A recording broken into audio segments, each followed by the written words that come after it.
There we go. Welcome to Wrestling Inc. after SmackDown and AEW Rampage here on Friday night. We are going to have a wonderful show. I am Alfred Konuwa on the night of the draft. Follow me at This Is Nasty, and of course, joined by our returning champion, Issa NYC Demon Diva, live from Puerto Rico. What's up, Puerto Rico, que es la que hay. Hey. Yeah. I'm on assignment, but I'm still here. So listen, that's dedication right there, folks. It doesn't matter if she's in Puerto Rico or Vegas or Chicago or New York. She's gonna do the show. Listen, somebody has to cover all of this wrestling craziness, right? So let's do it. Love it. Yeah, it was a lot of craziness tonight. We had a fun draft episode. I thought a pretty fun Rampage episode. Yeah. And before we get into all of that, we do have a couple of news stories to share with all you. First of all, the Dynamite ratings are out. Dynamite this past Wednesday did 1.152 million, so that's down 9.5% from the 1.273 million from Grand Slam, and then also 588,000 in 18 to 49. And I will say, I'm pretty impressed with this number. I think they held up pretty well in terms of them having such a big show the week before. And it tells me that they've now established this floor at around 1 million. That's like they could expect to do at least 1 million, I think, moving forward. Since Daniel Bryan and CM Punk are there, they really haven't dipped below that number. So I think a pretty encouraging number for Dynamite in terms of what they did on the Wednesday after Grand Slam, Issa. Right. I agree with you. And if you think about it, CM Punk or Daniel Bryan are not involved in major feuds right now. And the fact that they're pulling these numbers without them being involved in anything major goes to show you that I think AEW has a lot of momentum going, and it's obviously showing in the ratings. I think consistency is more important than like beating Raw. Like, screw that, right? If you can put a consistent number, then you can build from there. I think the fact that they're doing the same number every week for a couple of weeks now is huge for AEW, and I think you'll be a fool to not admit that AEW has a lot of momentum going for themselves. Yeah. I think in terms of beating Raw, that shouldn't be a weekly expectation, and they really shouldn't just philosophically look at what the other person's doing and look to keep beating them and whatnot. It is fun for us to talk about and stuff like that. But if you're AEW, you really got to focus on building and cultivating this audience, which is around 1 million now, which, this time last year, the pandemic did play a part in that. And also NXT being on Wednesdays, they were doing about like 600, 700,000 or whatnot. So really having that time slot to themselves and having, Daniel Bryan, CM Punk, some of these bigger stars to come over is really helping bolster these numbers. So, maybe on a bigger show that they build toward with WWE RAW going against Monday night and, not hot-shotting as much, maybe they'll have a shot, but they really should be, focused on building that audience, which I think this is a good number that they held up with coming off of the Grand Slam. Agreed. And it's how many weeks now of them consistently doing over 1 million every week? That's a big deal for them. Yeah, and they topped cable for that, I believe, the 5th or 6th week in a row. So pretty good for AEW. Not so good news for Rose to the Top, which aired right after AEW Dynamite, and even teased that the commercial break would feature Sammy Guevara's victory speech and whatnot, but they really weren't able to maintain that AEW Dynamite viewership. Less than half of the people who were watching Dynamite watched Rose to the Top. It did 422,000, number 16 on cable, 227,000 in 18 to 49. Just for a comparison, if we're just going to compare, Miz and Mrs. first show did 1.5 million. However, this season did do 430,000, around the same, and they did grow towards about 700,000 or whatnot. So I think Rose to the Top is going to really hope that they grow, but I don't think this is a good number to start with. I don't think this is what they were expecting for their first number, given how much they promoted it on TNT. Agreed, and I also think that a lot of people probably assumed that this was going to be a Cody and Brandy show, and there was a lot of AEW backstage shenanigans shown in this. I actually found it quite interesting. So I feel like if AEW fans really tune in and see how much of the backstage info you can get, you might get a better viewership out of it. I think a lot of people were expecting another Miz and Maurice kind of show, which, I mean, as much fun as it is, because I enjoy it personally, it's very scripted. And I don't think this is what this was. But if you want to see some real, like, backstage AEW things, I actually suggested I watched it just out of curiosity. And I was very impressed with how much Dynamite backstage things they ended up showing, as opposed to just Cody and Brandy, which is what I was expecting.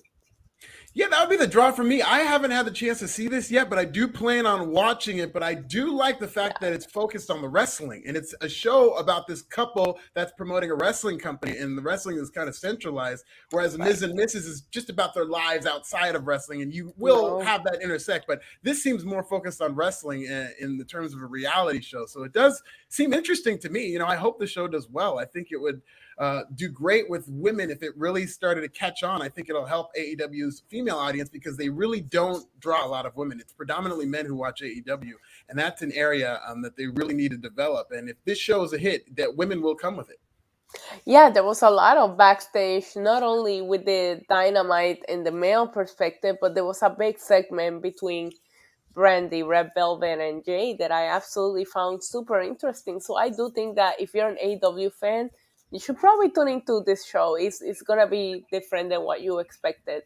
There's a lot of Brandy and Cody things, but there's a lot of backstage AEW things that I personally was not expecting to see.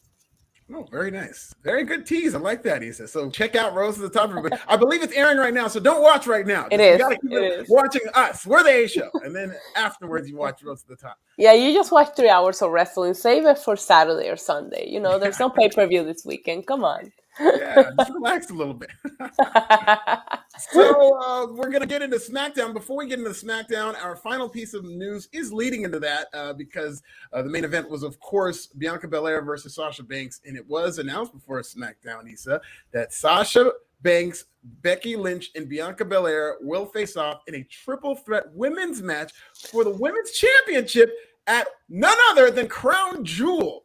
So what do you think about that announcement? What do you expect for that match? This is kind of a wild announcement considering the last women's match that was this historic match between Natalya and Lacey Evans. They had to cover up. They couldn't wrestle the way that women typically wrestle in the States. Right. They smile a lot more. That. Do you expect this type of match in Saudi Arabia?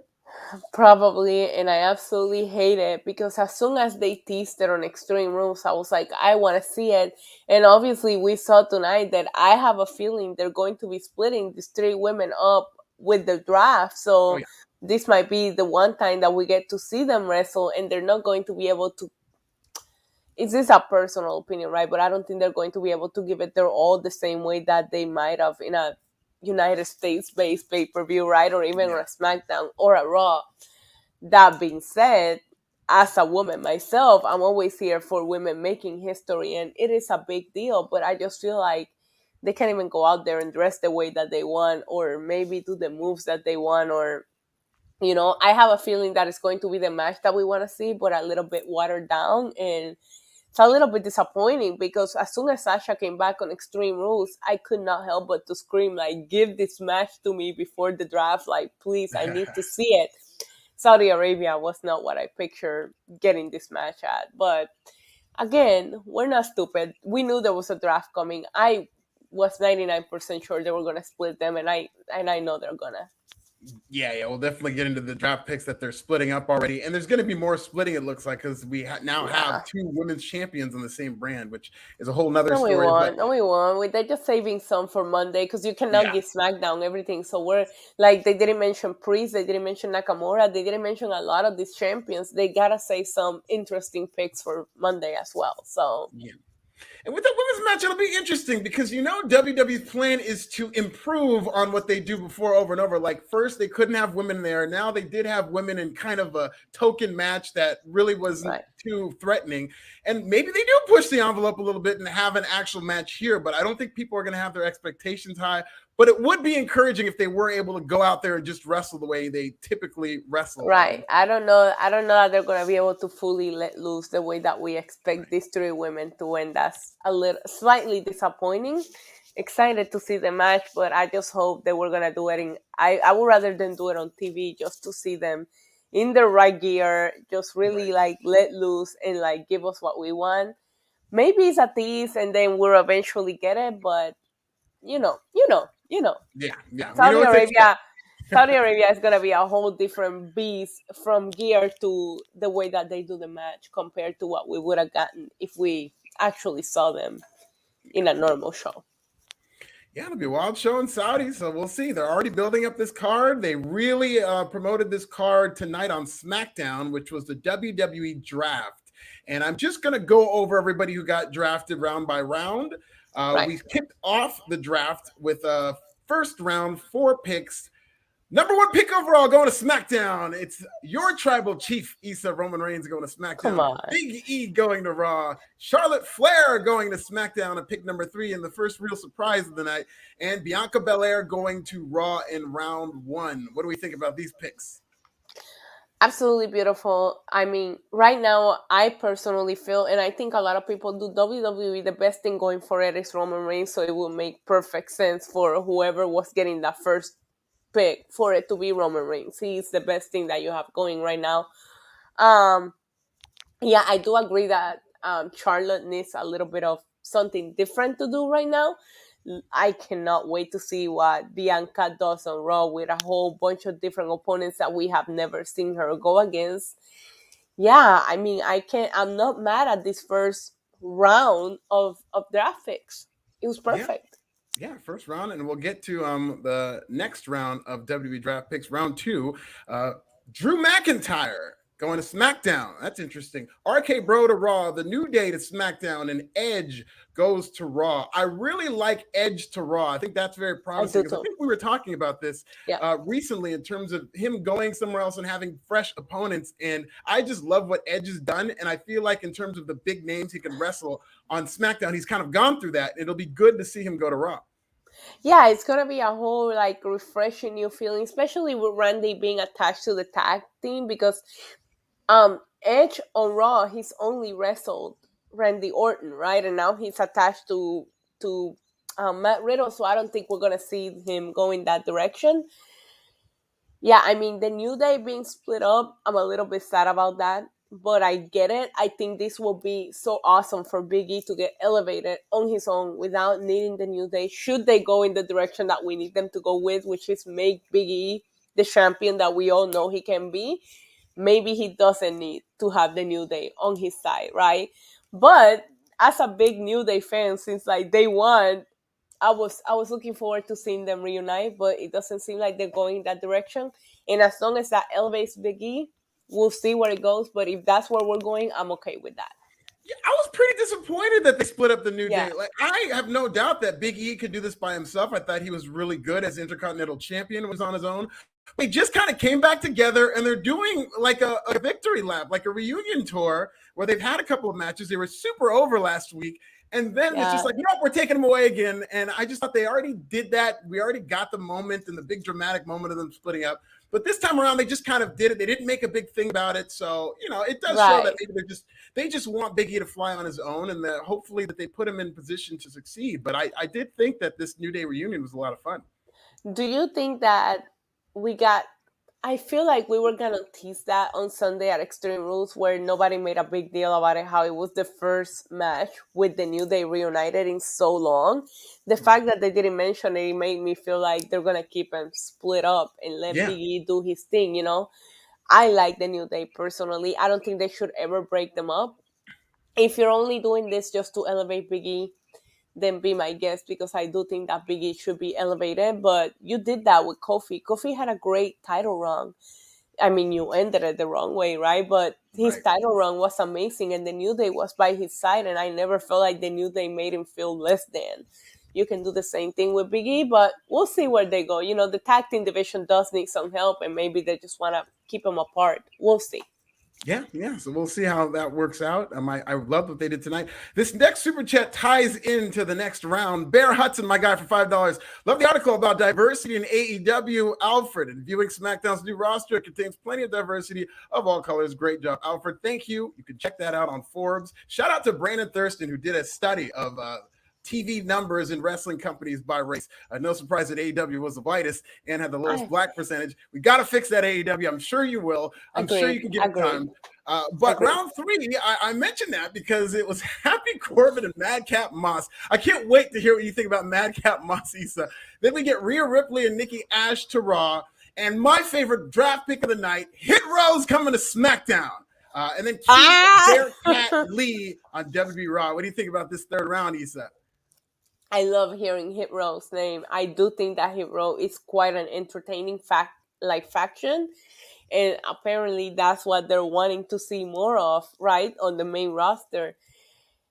I want to know what they're going to do with this North American title because it is part of Hit Row. So I'm very curious about how we like attach this whole thing. But I love seeing an NXT pick here. I think out of that third round, I think hitting Hit Row is what really got my attention. Do you think he's going to drop the North American title? Swerve, do you think he's going to drop it? Or do you think, Yeah, what do you I think is really going to do. happen?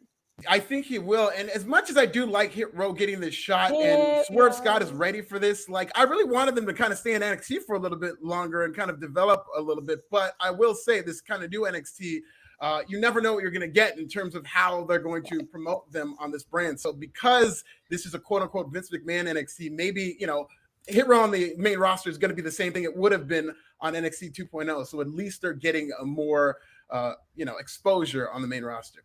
Yeah, I think they're going to be great. Hopefully, they don't water them down, though, because I felt like they were giving them a lot of freedom in NXT. Where I don't know that we'll see where it goes. I don't want them to water Hit Row down because obviously we cover NXT together and we are very high on Hit Row. Just keep them that way on SmackDown. I just want to know what's going to happen with the North American title because he hasn't even defended it since he won it.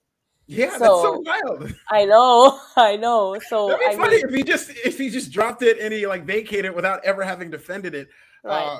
But that is weird because they got to do a cipher in the old NXT and it really seemed like they gave them a lot of creative freedom. So I'm a little nervous at the idea of, okay, now people are going to write for you and approve this. And they came off as so authentic, mostly in the old NXT, because we haven't seen too much of them in NXT 2.0, only a couple of weeks. But in the old NXT, they were really authentic. And that's what I loved about them so much. Especially with it being Fox, with it having a much broader audience than, like with it being on basic cable. I wonder, I kind of low-key wanted them to go to Raw just because I feel like maybe they might not be as watered down.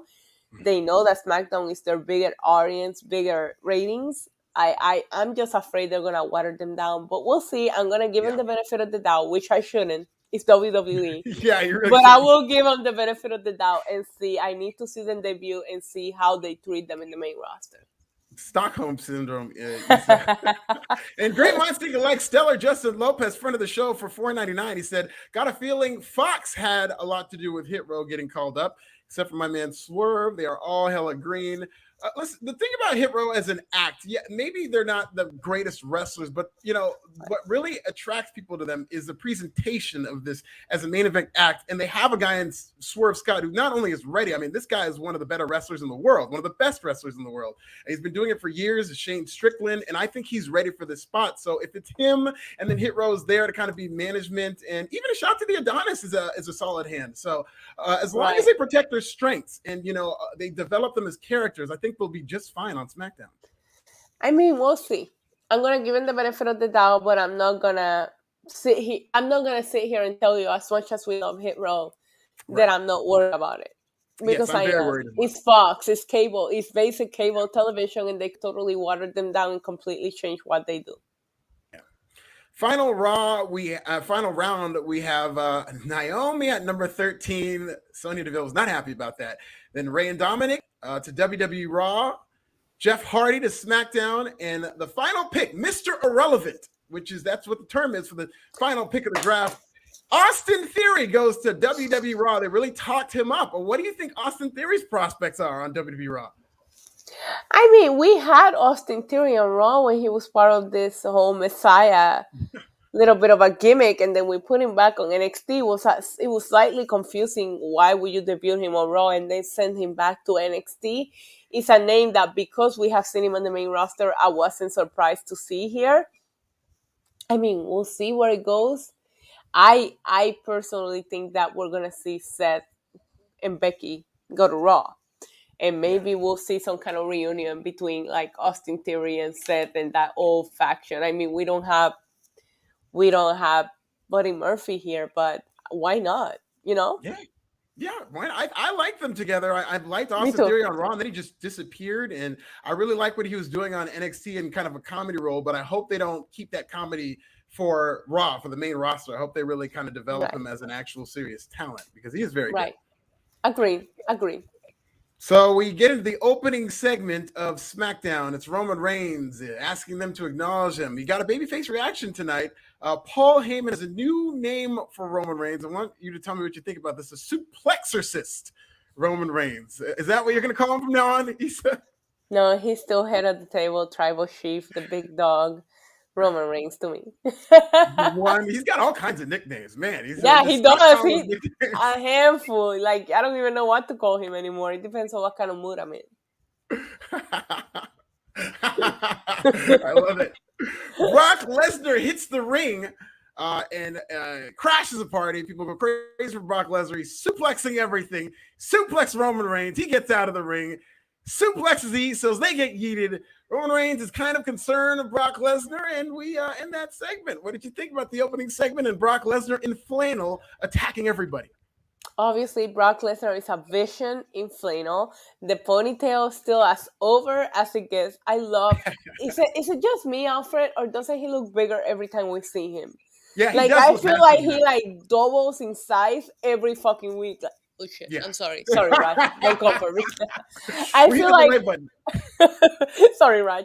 I feel like Brock doubles in size every week. Like every time we see him, I feel like he looks bigger, right? Yeah. Listen, I didn't think that Brock working as a babyface would work, and I'm a huge Brock Lesnar fan, also a Roman Reigns fan, so it's a weird feud for me, loving both of them. But I am liking Ponytail Brock. I like him working as a babyface, and I like seeing Brock try to get himself over without the help of Paul Heyman. We've been used to this act since 2012. Yeah, this is a whole new Brock look, feel, and even the way that he's coming off. So I'm here for it. I'm not gonna lie to you and tell you I don't like it. I like it because every Brock Lesnar return felt the same. This one doesn't, and I find that interesting. I hate that we're wasting it on Saudi Arabia, right? Because I have a feeling Brock's gonna end up getting drafted to Raw eventually, and I hope that it doesn't end up with Brock taking it from Big E, because I can see them doing that too, because it's WWE, you know. But I have a feeling that they're gonna keep them apart, and we might only see them in Saudi Arabia, face each other.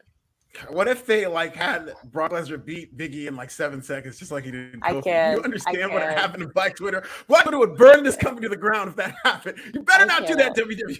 I listen, and I get it. It was the first show on Fox, right? You ended up doing nothing with Cain Velasquez, so it was like you sacrificed Kofi for absolutely nothing, because Cain was never meant to be in the wrestling world, right? He's great at MMA. Keep him there. I really don't want to see Brock do the same thing for with Big E. With Survivor Series, I will tell you, do I fear it? 1000%. I feel like Brock Lesnar is Vince McMahon's panic button.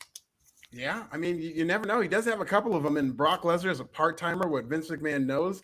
I am kind of bummed out this is going to Saudi Arabia too, because I think they built this feud up really well. It would be such a hot match if it was on TV. And I really thought about that just looking at Brock Lesnar interacting with Roman Reigns and suplexing everybody. People were going crazy for the segment when Brock Lesnar was out there suplexing. People want to cheer Brock for just being a monster. And I do think, to your point about him being different, one of the biggest changes is that he's such a willing babyface right now, and that he's willing to cut the promos.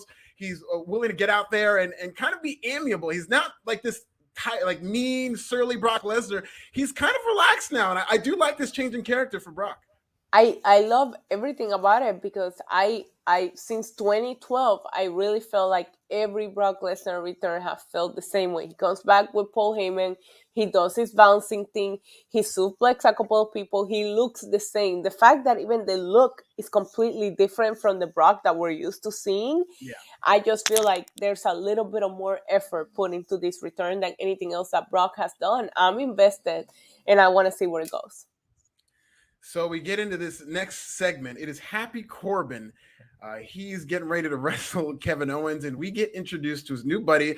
We used to know him as Riddick Moss. This man's new name is Madcap Moss. And But why? he's a jokester. He's like an old-timey 40s hack comedian. He wears suspenders now, and he's got a joke, and he said he's got 2 short jokes and 1 long joke. And he goes, joke, joke, joke. Get it? Because it's the word joke. And then Baron Corbin, King Corbin, is wearing his leopard skin print shirt with the slacks. I like the shirt. I like the shirt. You like this? I think this is his worst year to date. Like, Baron Corbin really? You didn't like it? As wrestling gear, you're gonna wear. Listen, Alfred, I've been drinking since very early today, so by the time Corbin came out with that shirt, I might have already been like, "Hey, that looks great." Yeah, he looked like he's heading out to the nightclub, so maybe. So they have this match with Kevin Owens. Baron Corbin, Happy Corbin wins with interference from Madcap Moss. What do we think of Madcap Moss in this Baron Corbin character? I hate it. I hate it as of now. We'll see where it goes, but as of right now, I don't know. I feel like this whole Happy Corbin character went in a complete different direction than what I wanted it to, and then like needing a lackey to like help him out. It just wasn't where I thought we would go with Corbin, and I didn't like anything about this tonight. Maybe it's because it's Kevin Owens, and I want Kevin Owens to be doing something different, and I don't feel like Happy Corbin needs anybody on his side right now. Like, nobody has ever kicked out at the end of days. Why would Baron Corbin need anybody helping him out when, technically speaking, if he can hit his move, you're done with? Maybe he's just wanting to pay someone so he doesn't have to wrestle. I don't know. I just don't think this is a return that makes any sense. He just came out of nowhere. It came out of left field, and it still doesn't make any sense to me. It did. I think this character's really gone off the rails because, I mean, we loved the homeless character and the potential that had, and I really do think they should have spent more time fleshing that out so that when he does turn heel, I think he would be a little more over as a heel. But they've just completely gone really quick in terms of they got to end this, they got to make him rich, they got to get him this guy. And this Madcap Moss, what the hell is Madcap? It's such an old word, and this just has like the worst parts of Vince McMahon's fingerprints all over this. Agreed. Kind of overthinking this Rick Moss character who's a phenomenal athlete. I do think this guy has promise in terms of a guy who can cut a promo and be a potentially good potential main event wrestler years from now. But this Madcap thing is death in terms of any type of potential. Yeah, listen, I feel like Rick Moss is not it. I will tell you one thing. I do think that Happy Corbin has a little bit going for him. Even today, I was in the casino. As I said, I'm on vacation this weekend, and I'm in the casino, and I'm like, oh, I'm going to pull a Happy Corbin. Maybe I'll hit the jackpot and become rich, Like, it was funny. My mom was like, what are you talking about? But I don't know. I need to see more from this. It's a group that doesn't make sense. Like, we never even see them interact. Like, maybe create a backstage segment is which we see Corbin paying Ross to like become his like lackey, but the fact that we never even seen anything to do with these two guys, it just doesn't make sense to me. Right? It's not clicking, but it's very new. So we'll see where it goes, because at first I felt that way with Happy Corbin, and for a little while there I was 1000% behind him. So let's see where it goes next week if they don't split them up. But I just feel like it doesn't make any sense storyline wise. Yeah. Well, apparently they're staying on SmackDown together, I guess. Yeah. Here's a great super chat. Philip Sandman from 199. You guys are a great team. Always got me laughing. Love that. Love that. Thank you, hey, Philip. We're funny. We're hilarious. Over, Apparently. So we, of course, Drew McIntyre was drafted, so he gets a backstage promo, and he hinted that he wants a shot at Roman Reigns. What do you think? Do you think Drew McIntyre might be the guy to take the belt off of Roman Reigns? No, come on. Drew McIntyre had plenty of shots against Roman, and he couldn't beat him then. Why would he beat him now?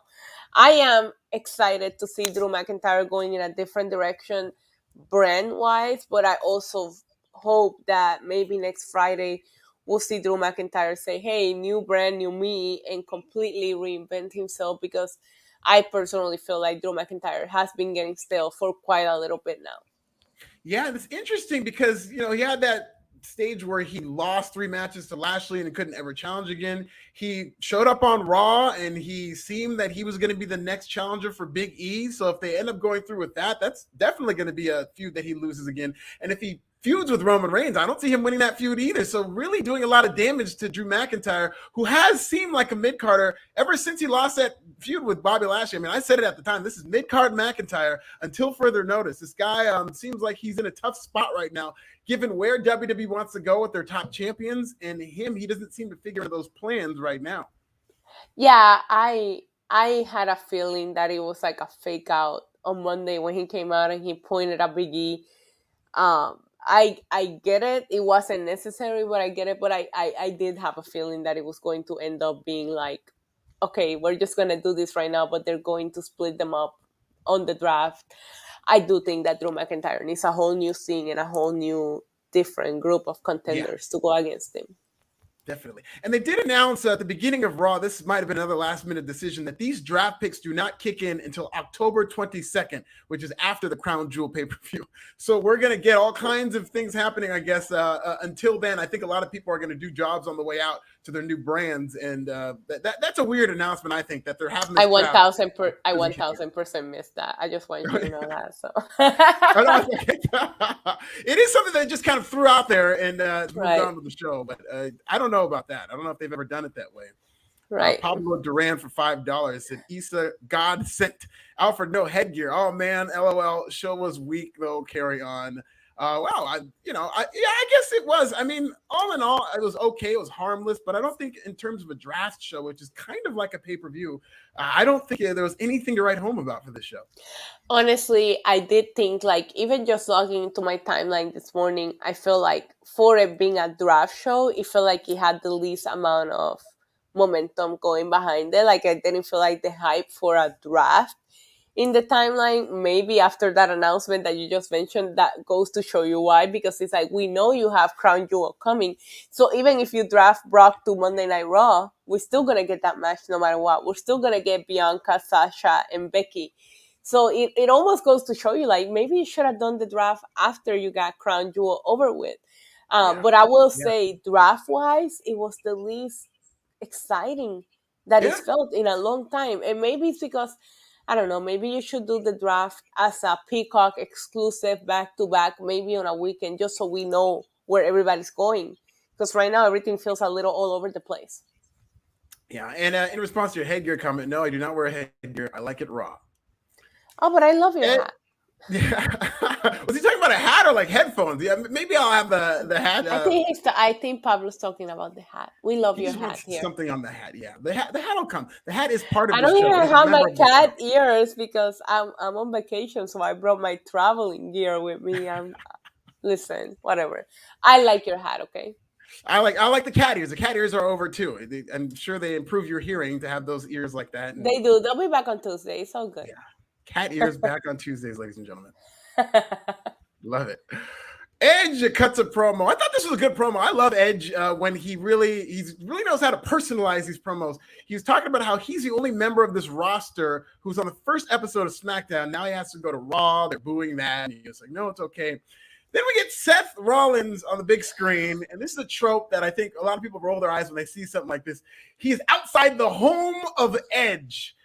And once it's revealed that he's outside of Edge's home, potentially to threaten his wife, Edge goes running. Now, I'm thinking, like, what is he going to get? What is he running to Canada? Like, is he going to get from Baltimore to Canada before Seth is done with the segment? Like, what?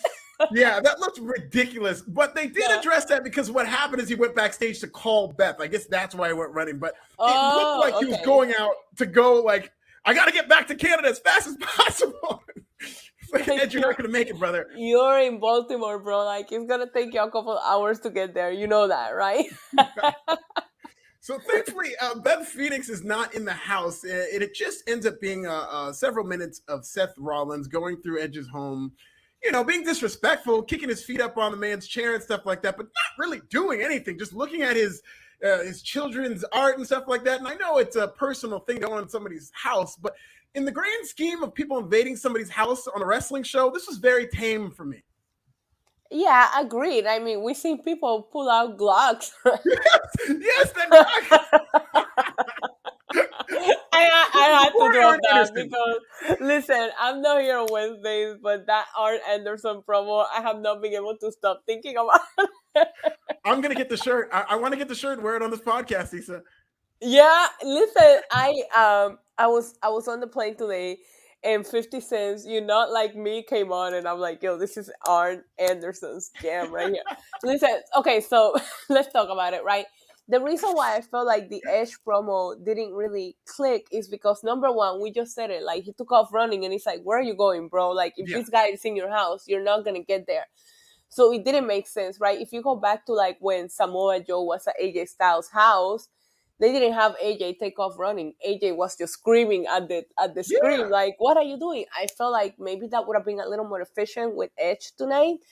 Number two is like, we know he's going to Raw, so it's just like, okay, you guys are gonna get the Rumble match, and then that's gonna be it. It doesn't matter what Seth is doing here. We'll see it one more time, and then you guys don't have to interact anymore. I doubt that they're gonna put them in the same brand, to be like honest with you, right? Right. I love Seth in this segment, right? Like he was just absolutely epic. And it's just like the way that they play like the whole pictures and him walking around and just disrespecting Edge's space.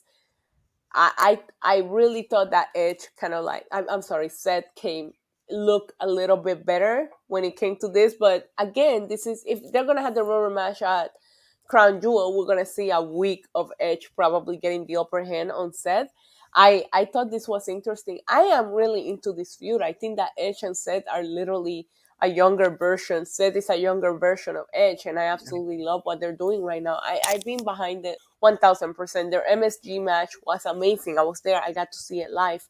So I am looking forward to a rubber match between the two of them, but I think that's going to be, again, a bow to wrap up the feud and move on because they're probably going to go in different directions. Yeah. Seth was fine in this segment. I had no problem with what he did. It's just like they kind of teased that like he was calling for Beth, and I was looking for something just super disrespectful to take this to the next level, and it just ended up we didn't see Beth, and he was going around just talking trash about the man's home. But it is a personal thing. You don't go into somebody's house. What do you want? You want like fucking? Sorry, you want Seth to like walk in there and start using like Edge's Manscaped? Like, what is it that you want? Imagine. I don't want to see it, but I want to do something disrespectful. and like Seth was gonna be like, I'm gonna shave my balls with your trimmer. Let's give this drawing a little more hair, shall we?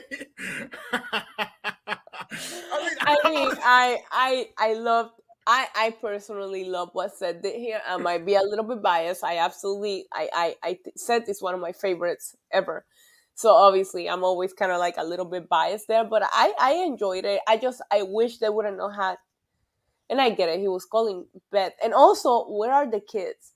Because he's like, okay, so Edge is on SmackDown. He's calling Beth. Seth is on their house. They have daughters. Where are these little girls at freaking 10 o'clock at night? Because they're not at the house. Edge is here. We don't know where Beth is, but I'm just saying. I hope they don't get. I hope they don't get child services called on them. They're at Christian's house. They're at Christian's house. Uncle Christian is babysitting the kids. We don't know Christian on Friday nights, okay? Uncle Jay, yeah, he who shall not be named. Right. So we have an 8-man tag team match. So this is a New Day and the Street Profits versus Alpha Academy and Dirty Dogs. They gave these guys a lot of time, and I love that Montez Ford and Kofi were on the same team because it seemed like the match within a match was them like competing with each other of like who's the better high flyer. So they did a lot of high flying moves. It was slow for parts of it early, but I feel like it really picked up toward the end. And the New Day and the Street Profits, of course, win the match. What did you think about this match, Issa? I mean, I was shocked at how much time they gave them. They gave them a lot of time.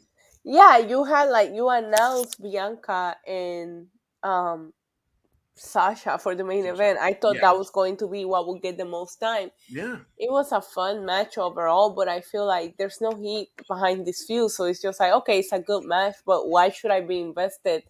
There wasn't really a reason to be invested behind it. Was it good wrestling? Yes. Yeah. No, I agree. I thought they got way too much time. Agreed. But, yeah. I mean, we could have spent more time like exploring Edge's house at this point. Yeah, exactly. They should have had a picture-in-picture of while the match is going on. You got Seth Rollins going into his Yeah, he should have his gone to the office. kitchen, opened their fridge, like drank their wine. That would have been epic. We get back. What's that? No, I'm just picturing what Seth could have done in the time that they gave this match. Yeah, absolutely. We go backstage with Jeff Hardy and Brock Lesnar. And so, okay, here's what happened. It was with Jeff Hardy, and because he's just come to SmackDown, and then Brock Lesnar shows up, and Jeff Hardy just backs off, and he's just like, okay, well, I don't want any smoke, and he just walks off. Which do you want the Brock Lesnar smoke, Alfred? I do not, but okay, so can you blame Jeff Hardy here?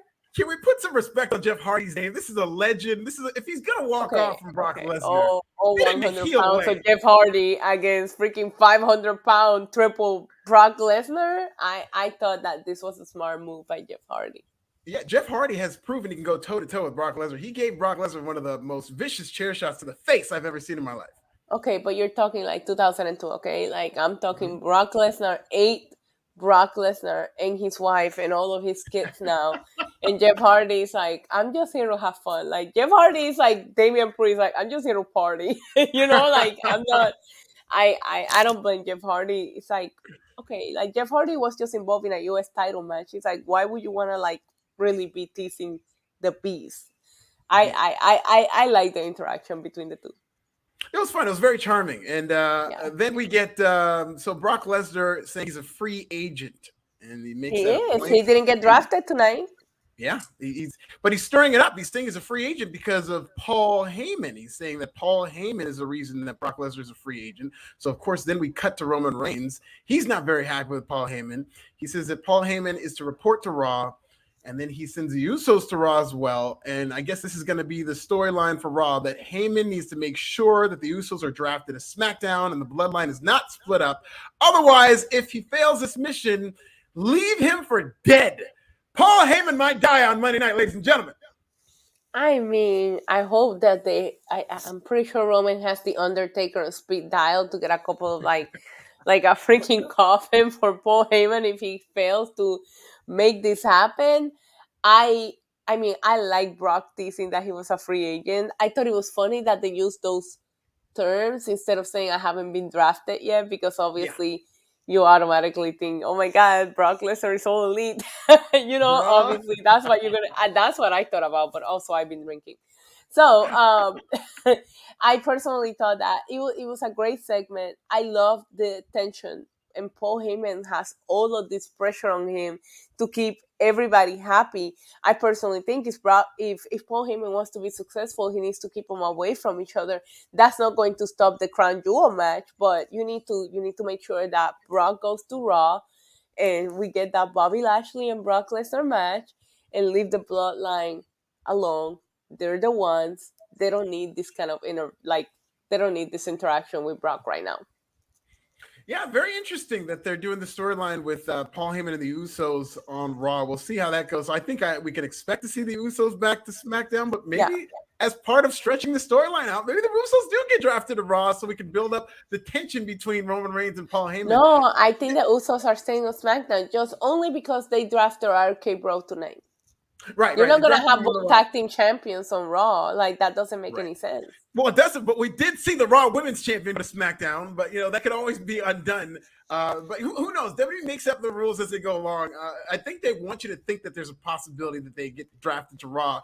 But I mean, you're right. They do have those SmackDown Tag Team Championships, but they did set a precedent for having somebody on a different show, which, why would you call them the SmackDown Tag Team Championships? They should be exempt because that's a SmackDown belt. They should just stay on SmackDown. Agreed, but I mean, they did that with the New Day and the Street Profits. Remember where they just swapped belts because they got drafted to different shows? I have a feeling Becky is me too, and I have a feeling they're gonna do that with Becky and Charlotte. Yeah, we could see that. I mean, if Becky wants heel heat, that's the one way to get it. We get the main event. Speaking of heel heat, Becky was on commentary. I thought she was a lot of fun, but her and Michael Cole seemed to clash a little bit on commentary. Yeah. But she was very funny. And she's got her big overcoat. Bianca Belair and Sasha Banks, I thought, had a very good match. If they would have just gotten like 5 more minutes, 10 more minutes, it was like really a pay-per-view, rising up to be like a pay-per-view quality match. Sasha Banks ends up winning this match after Becky Lynch interferes and distracts Bianca Belair. So we're tied at 1 between Bianca Belair and Sasha Banks. What did you think about this match, Isa? I hate that we did it this way, non-advertised until the show started. Like, we have been waiting, and I get it. You know, something went on with Sasha. I don't know if it was an injury. I don't know what happened, but it kicked ass at WrestleMania, and it should have been pay-per-view or at least some kind of hype behind it. The fact that they gave us the second Bianca against Sasha Banks, just non-advertised, like, here you go, it's a throwaway because it's a draft show. I was slightly disappointed in that because I have been looking forward to them facing off again since the WrestleMania match. I love that it's 1-1. Bianca's going to Raw. I don't know what we're doing with Sasha, but at least you keep them away from each other until they finally meet again, hopefully at a pay-per-view and done the right way. Match quality-wise, of course, they killed it. They did the first time, and they did tonight. I wish I would have given them a little more time, and I wish it would have had an actual real finish. But they have excellent chemistry, and I know Sasha wasn't gone that long, but I miss seeing her in the ring. Sasha is absolutely incredible when she wrestles, especially when she has good chemistry with her opponent. Yeah, definitely. She didn't miss a step at all. I mean, she was great in there. And, you know, it was good. I kind of expected her to win because, you know, getting her win back in WWE likes that 50-50 booking. But yeah, this was a very good match. And all I could think of was like, man, that they should have gotten more time. I think this could have gone from good to great. Like, if they would have just gotten a little more time. Yeah, we saw it at WrestleMania. We've been looking forward to this second match. We thought we were getting it at SummerSlam, and I felt slightly disappointed at the way that they ran it because I felt this could have been pay-per-view and again main event caliber if you would have hyped it up the right way. So that's SmackDown. We have the draft in the books. Night 2 of the draft is going to be on Raw, but we got Rampage to cover as well. Rampage kicked off with a hot match between Bryan Danielson. We got to have a swear jar for Bryan Danielson and Daniel Bryan. Oh my God, like everybody will be rich right now because it's not just us. I feel like everybody that covers professional wrestling cannot get this name right. It's 10, what? How long did we get used to getting to saying Daniel Bryan? Like almost 10 years. It's very hard to switch it like that. It's years, and so many people like have completely different. Like Rusev and Miro are completely different, so I have no problem. Right. It's almost the same name, just like switching it around. So it's hard to divorce from Daniel Bryan. And for some reason, I can't just say Bryan. Like I can't like Bryan Danielson. I will get it eventually. We will get it eventually. Eventually, a couple matches, a couple more great matches. He'll establish himself as Bryan Danielson, and this was a great match. Yes.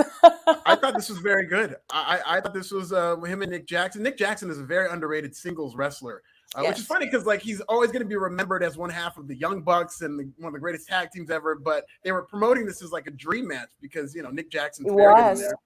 It was. So they had a lot of striking. Bryan Danielson ends up winning this match with a cattle mutilation. This brings out Kenny No Balls, who gets a Kenny No Balls chance. He gets slapped in the submission. So we're building, looks like, toward Bryan Danielson and Kenny Omega in the long term. What do you think about this match, Issa? I mean, can Danielson do anything wrong in AEW right now? There's so many matches I want to see him have, and the fact that they're just saying he's here, book all of these matches, because I really feel that's what they're doing with him, and almost borderline Adam Cole too. I don't want anybody coming for me, but I wish they were doing that with CM Punk as well, right? Like I get it. I thought him and Hobbs put an amazing match. I was there live for it, but it's just like there's so many dream matches that I pictured CM Punk having that Hobbs wasn't on my top like 10, right? And I feel like they're doing that with Bryan and Adam Cole. Do that with Punk as well, right? Give us these matches that we've been waiting years to see. Overall, Daniel Bryan is not going to do any wrong. And I love the fact that Daniel Bryan said at the press scrum, like, CM Punk wants to put these young guys over, not me. I want to kick all of these guys' ass. And he's living up to what he promised us he would do. great match. And agreed, I think the Young Bucks, when they wrestle as singles wrestlers, they don't get the credit that they deserve because we're so used to seeing them as tag team. Yeah. I thought this match was absolutely epic. And yeah, Daniel Bryan, it's Danielson. It's gonna take a long time for him to do something wrong in my eyes. Like even the white tee, the gear, the music. I mean, I'm very, Music very has lyrics now. Yo, it It always got had the better. lyrics. It always had the lyrics. Did it really? Yes, the Oh, I problem is don't that think I ever heard him. Okay. no, we were popping so hard that we didn't hear it. It always had the lyrics. Yes. Okay.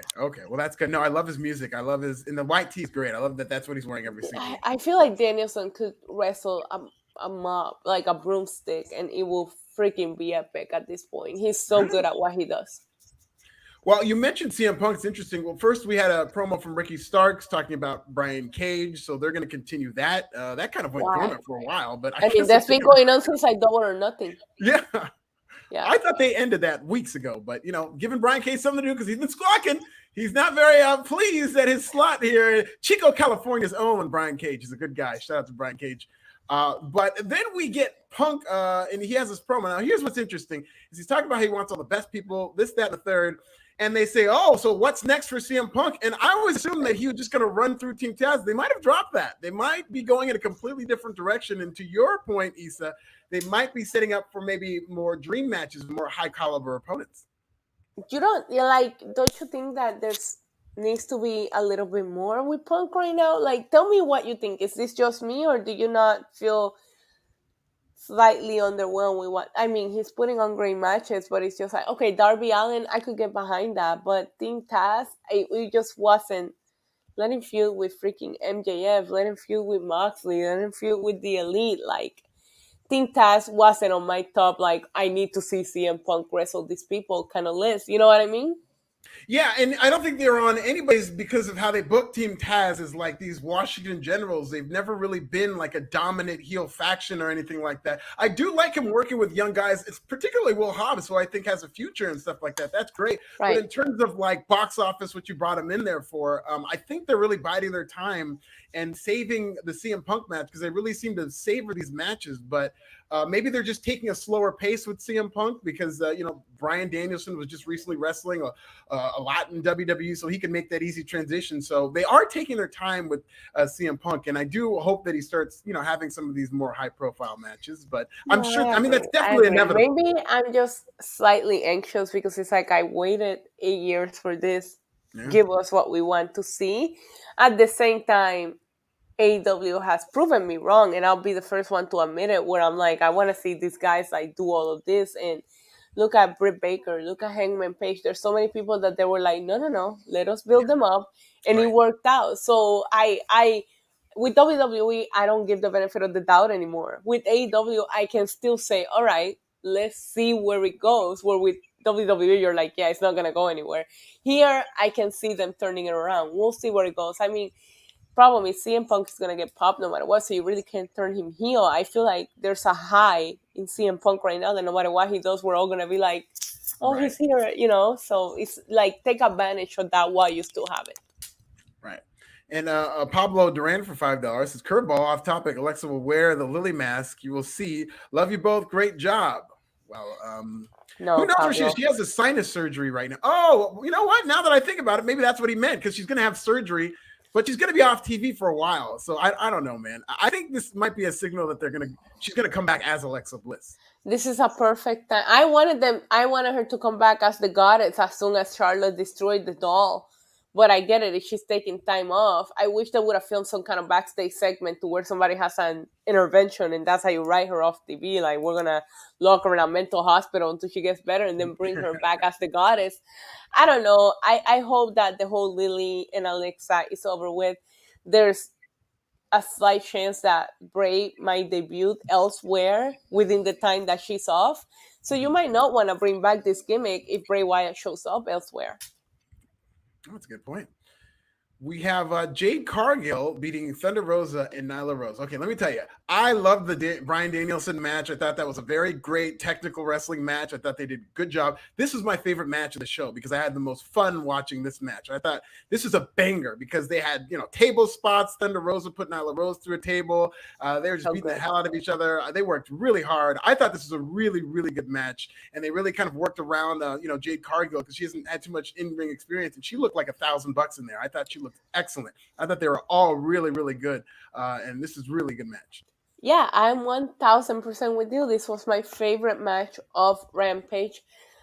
I think Jade could just come out and just like do a swirl and go right backstage, and you will still be captivated just because of what she looks like. And just seeing a different group of women, all of them badass. I'm sorry, Jade, Thunder Rosa, and Nyla Rose, all of these women can go. And that's my whole point. It's like I thought when we added Rampage, we were going to see a different group of women, but they featured Tay and Anna Jay and the Bunny and Penelope for so long that it was so refreshing to just see. AEW has a very strong women's division. It still needs some work, but they have some really good women there. You need to feature them. And this is exactly what I'm talking about. It's like the reason why you don't feel Britt has anybody that could take her right now is because you're not featuring these talented women. And tonight we saw that. Jade is, oh man, she's on a different level. The way that she looks, and she, just to see how far she's come, a lot of people were like, she's so green. She looked like she belonged tonight, and I absolutely loved it.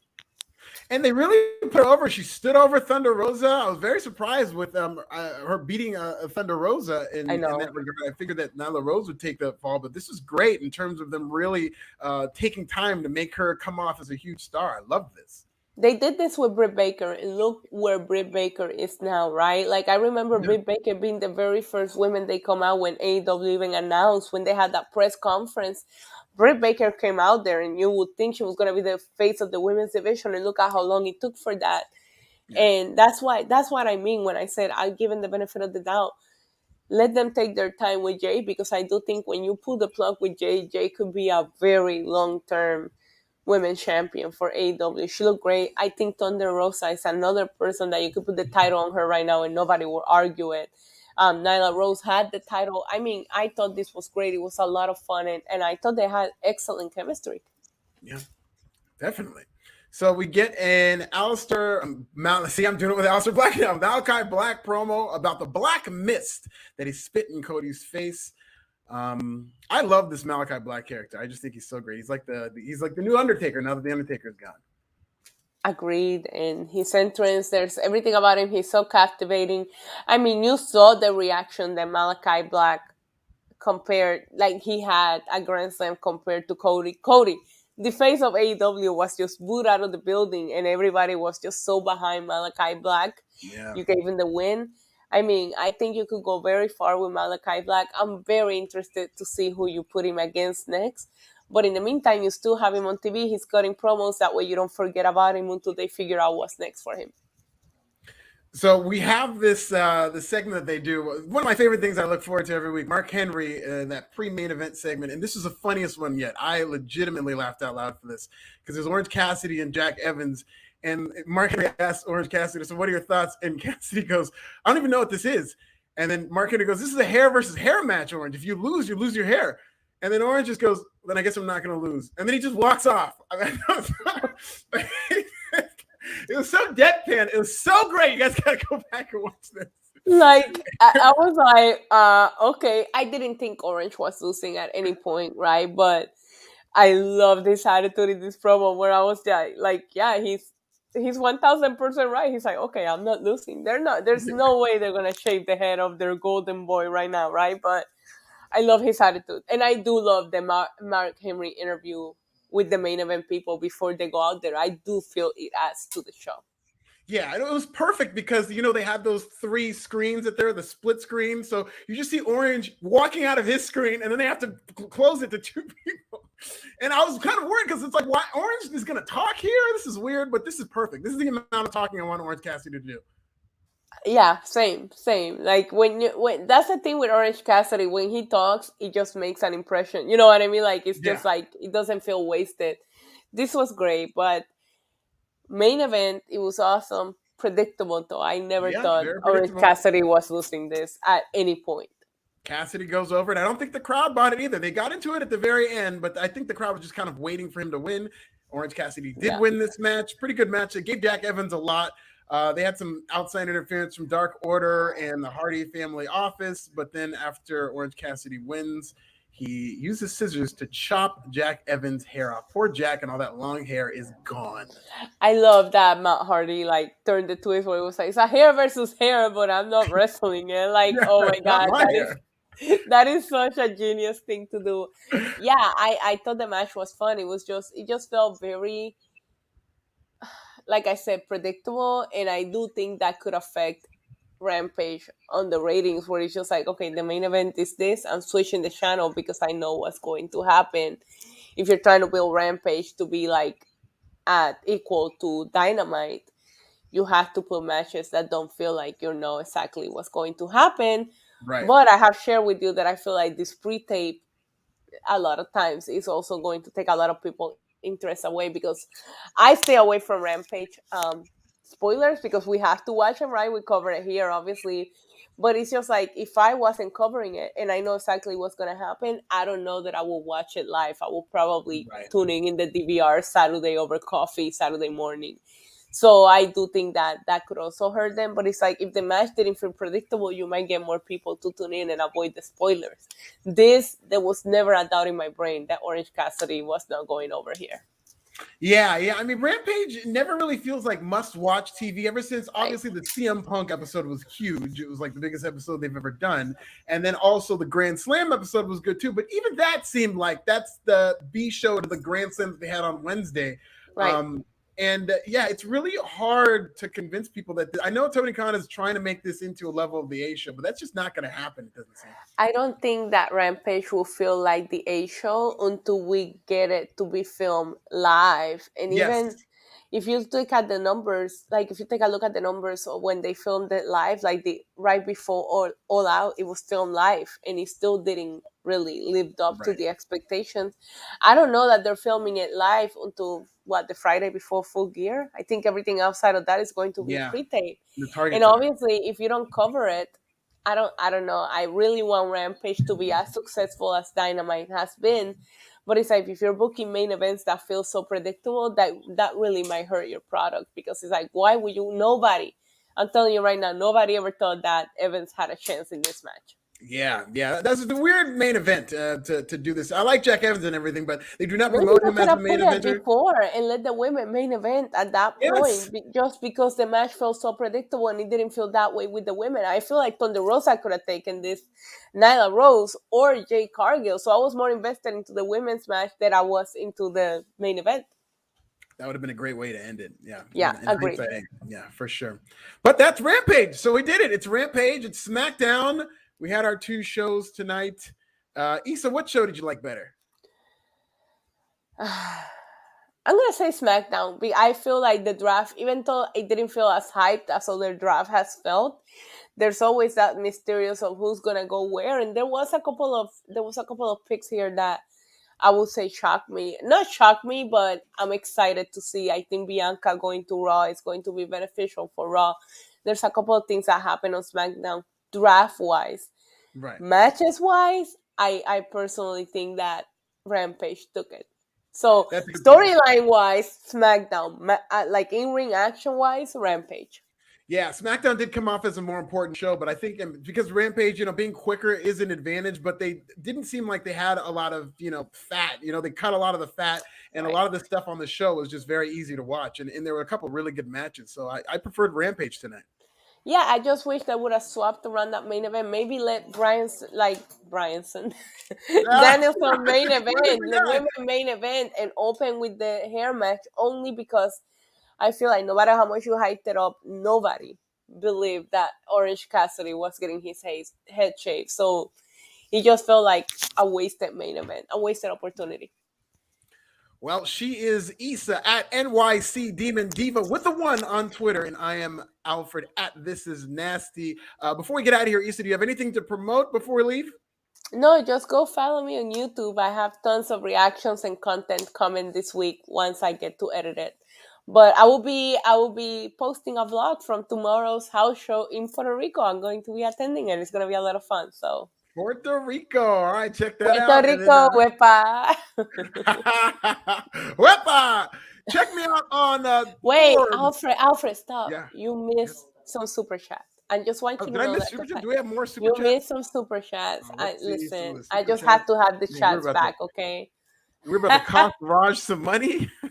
Yeah. Nightmare Knee says, "Happy Wednesday, Alfred." JK dropping some love. Love you too, Nightmare Knee. That's Aw. or we love everybody here. Is that the one that we missed? Do we have It any was more? a $2 super chat that people $2 are super commenting that chat. you missed at some point. I don't All know. right. We're going to find the $2 super chat, ladies and Come gentlemen. on, Even if it takes Alfred. us Come on. You all got this. night long. No. I We cannot. don't have all night. I did read a $2 super chat, but I could not.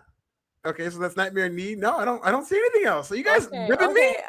I'm reading what the chat is saying. Look, people are saying Isa saved the day. Was it Peter? Was it your super chat? It Peter was Bahi, Peter's was this super your chat. super chat? Listen, we'll take the $2. We're going to put it in the swear jar. That's what we're going to do with the $2. Thank you to everybody. You can follow me on Forbes at This Is Nasty, YouTube Pro Wrestling Bits. I'm looking through. I still can't find the super chat. You can't find it? No, it's not even on the deck.